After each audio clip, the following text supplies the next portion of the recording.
Triangle त्रिभुज त्रिभुज के बारे में हम जानते हैं।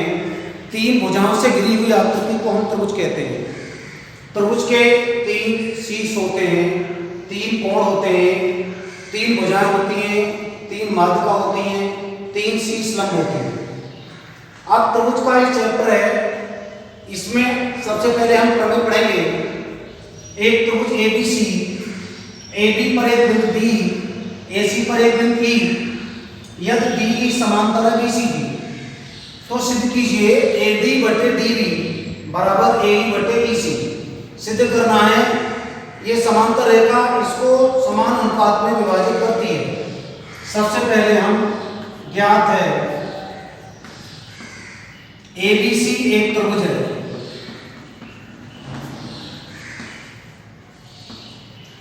DC DE समांतर है BC।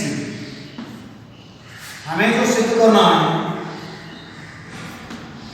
AD बटे DB बराबर AE बटे EC, ये हमको सिद्ध करना है। AD बटे DB बराबर AE बटे EC।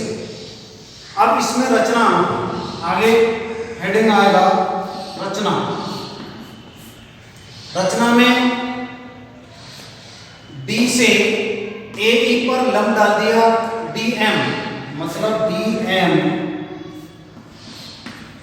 और लंब डाल दिया हमने AE।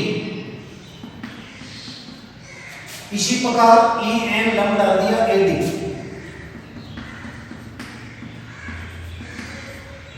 EN लंब AD।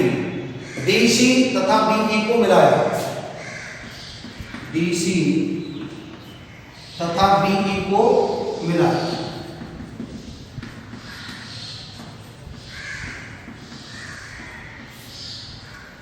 ये यहां तक करने के बाद अगला हेडिंग आता है उपपत्ति।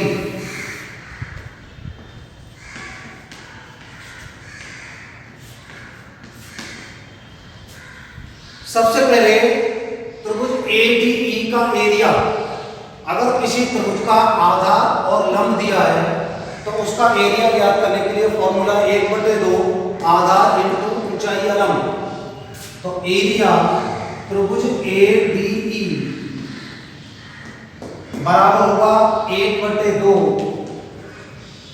AD आधार EN ऊंचाई, आधार AD इंटू EN। ये समीकरण नंबर फर्स्ट। ADE का क्षेत्रफल आ गया। इसी प्रकार जैसे पहले ADE का क्षेत्रफल निकाल दिया, अब एक एरिया DBE का क्षेत्रफल निकाल दिया। एरिया त्रिभुज DBE, तो इसके लिए आधार ये होगा DB, ऊंचाई EN ही होगी, क्षेत्रफल यहीं तक निकलेगा, आधार DB ऊंचाई EN। तो इसका होगा 1/2 आधार DB इंटू ऊंचाई EN। समीकरण नंबर सेकंड। अब समीकरण फर्स्ट में सेकंड का भाग देना, फर्स्ट में सेकंड से भाग दें।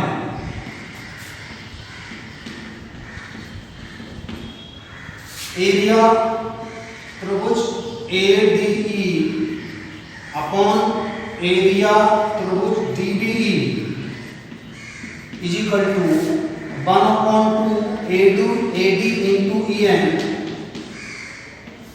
और 1/2 DB इंटू EN। EN से EN काट सकते हैं, 1/2 से 1/2। तो एक हमारा निकल के आएगा एरिया त्रिभुज ADE अपॉन एरिया त्रिभुज DBE is equal to AD upon DB। ये एक इक्वेशन निकल के आ गई थर्ड। जिस प्रकार से हमने ये साइड ली है कि पहले एरिया ADE और DBE, इसी प्रकार इस साइड से लेंगे पहले एरिया ADE और एरिया DC। अब लेंगे इसी प्रकार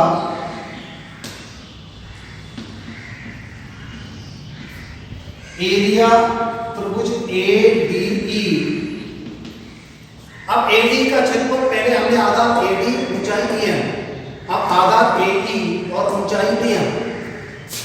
एरिया 1/2 आधार A E into D M, समीकरण number 2। Same area D E C, ये डी बी ई ले लिया, अब एरिया ले लीजिए डी ई सी, एरिया त्रिभुज डी सी ई, इसका होगा 1/2 आधार ई सी और ऊंचाई इसकी डी एम ही रहेगी, क्षेत्रफल यहां तक निकलेगा, देखिए आधार ई सी और ऊंचाई डी एम, ये इक्वेशन नंबर 1। अब फोर्थ में फिफ्थ से डिवाइड करेंगे, समीकरण फोर्थ में फिफ्थ से भाग देंगे, एरिया त्रिभुज A D E upon area त्रिभुज D C E, D C E is equal to 1/2 A E into D M upon 1/2 E C into D M, इससे कट जाएगा ये भी। अगली इक्वेशन जो निकलेगी हमारी, area A D E, area त्रिभुज A D E upon area त्रिभुज डी सी ई, ये हमारा मतलब क्या आएगा, ए ई अपॉन ई सी। ये इक्वेशन नंबर 6।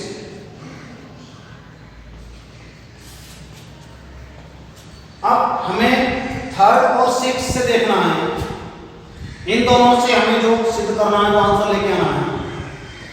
यहां पर एरिया ए डी ई, यहां भी एरिया ए डी, अब ये आ रहा एरिया डी बी ई और area D C, area D B E और एरिया डी सी ई, ये दोनों का क्षेत्रफल बराबर होगा दो समांतर रेखाओं के बीच, ये दो समांतर रेखाएं, इनके बीच एक ही आधार पर बने हुए त्रिभुजों के क्षेत्रफल बराबर होते हैं। तो यहां लिखेंगे एरिया त्रिभुज डीबीई इज इक्वल टू होगा एरिया त्रिभुज डीसीई। लिख देंगे दो समांतर रेखाओं के बीच, दो समांतर रेखाओं के बीच एक ही आधार पर, एक ही, ये 9th क्लास में हमने पढ़ा था, आधार पर भले दो त्रिभुजों के क्षेत्रफल बराबर होते हैं, त्रिभुज के क्षेत्रफल बराबर होते हैं।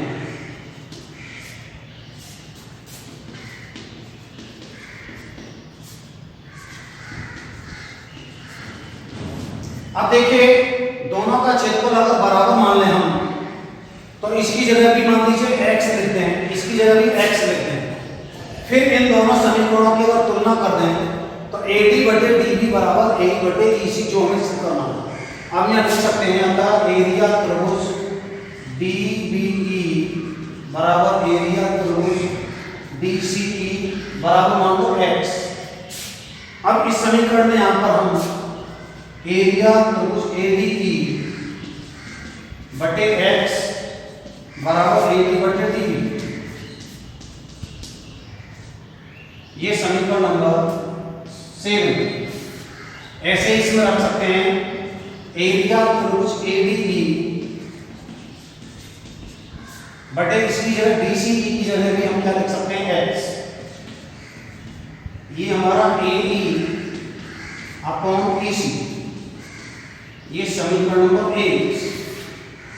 अब 7 और 8 की अगर तुलना कर दी जाए तो AD/DB is equal to AE upon EC। 7 and 8 तुलना करने पर इसकी जब तुलना करेंगे तो AD upon DB is equal to AE upon EC। ये हमें जो सिद्ध करना होगा AD बटे DB equal to A upon EC। इसका मतलब इस भुजा का जो अनुपात इससे होगा वही अनुपात इसका इससे होगा। तो ये आप प्रमेय सिद्ध कर सकते हैं। एक बार पुनः इसको रिपीट कर रहा हूं, देखने का प्रयास करेंगे। त्रिभुज की दो भुजाओं के समांतर एक तीसरी भुजा खींची जाए तो इन दोनों भुजाओं को समान अनुपात में विभाजित करती है। ज्ञात है ABC एक त्रिभुज है, DE समांतर BC। सिद्ध करना है AD upon DB equal to AE upon EC। रचना D से DM लंब AE, EN लंब AC, AD।